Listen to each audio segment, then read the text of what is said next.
Christian Horner, the owner of the Red Bull Formula One team, has admitted to having contact with the disgraced ex-race director Michael Masi and has doubled down on his defense of the man's controversial call, which got him fired. So what did he say this time? And what else is going on with Horner in recent headlines? We'll be letting you know all the details as the video progresses, so be sure to stick around till the end. What was the controversial call in question? This was a hot-button story at the time, so I'm sure most Formula One fans don't need the history lesson, but it was almost a full year ago now, so a refresher is probably in order. This all went down in 2021 Abu Dhabi Grand Prix, the grand finale of the season where Red Bull's Max Verstappen and Mercedes' Lewis Hamilton were nearly deadlocked in points and were battling it out to see who could take home the driver's title and end the season as the champion. It was sure to be a pulse-pounding conclusion to the season, and everyone was eager to see it settled, and everyone was eager to settle it once and for all who was the best racer from the best team. And then, well, the race came to a hairy conclusion. Nicholas Latifi, trying desperately not to come in last in the race, ended up crashing out on lap 53. There was just 5 laps to go when this happened, and Lewis Hamilton was in the lead at the time, very much looking like he was about to take the win. But of course, the crash changed the landscape of the race,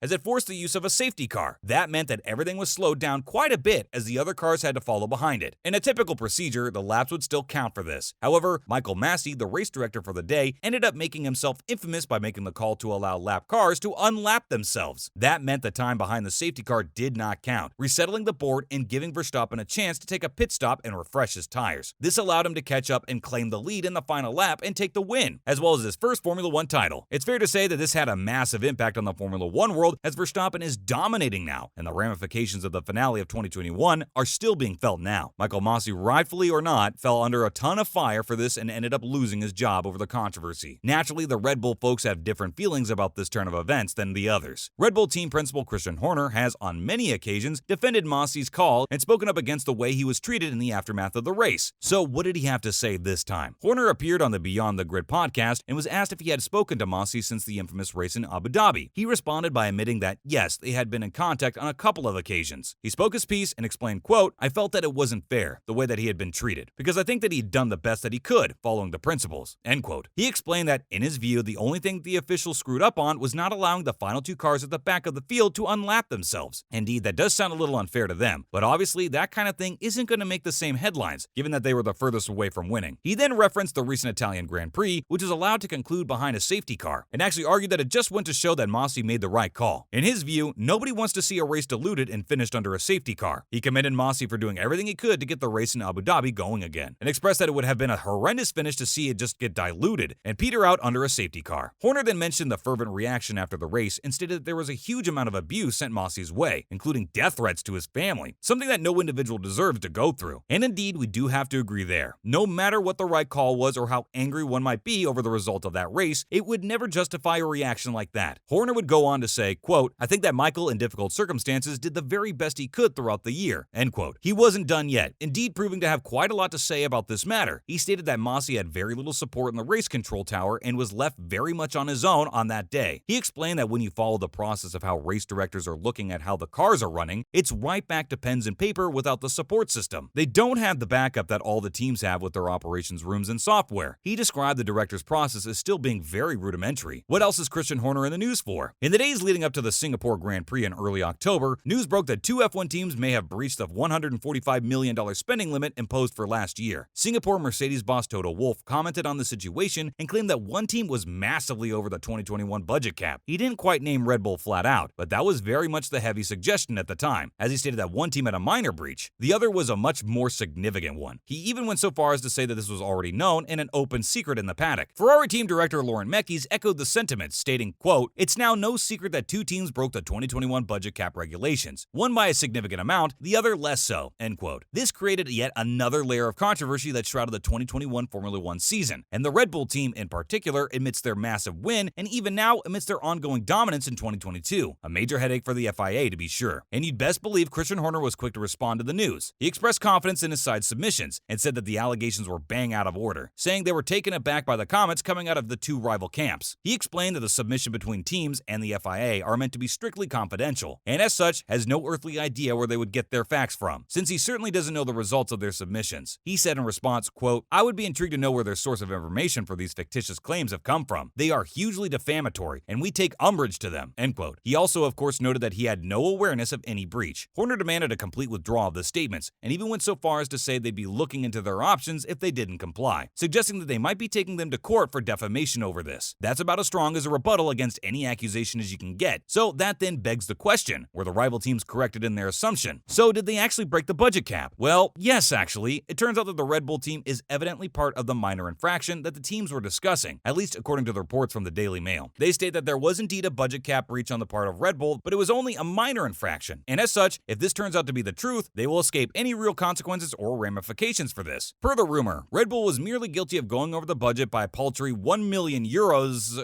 Wait, hold on. Seriously? That's minor? In what universe is going €1 million over just a tiny step in the mark? Well, in the Formula 1 universe, I suppose. And to be fair, it is literally a tenth of what they were being accused of, and the implications from rival teams would have suggested that Red Bull went as far as €10 million over the mark, something that would have landed them in some real hot water. Still, a breach apparently did happen, so it's hard to say that Ferrari and Mercedes were totally off base. Tough to judge this one, honestly, but we'll see how things shake out going forward. And this is all the time we have for today's video. Are you in agreement with Horner that Michael Masi made the best call he could have made, given the circumstances, or do you think he's just saying that because the Red Bull team obviously benefited from the call in a major way? What do you have to say about the salary cap situation? Be sure to let us know your thoughts down in the comments below. And until next time, thanks for watching.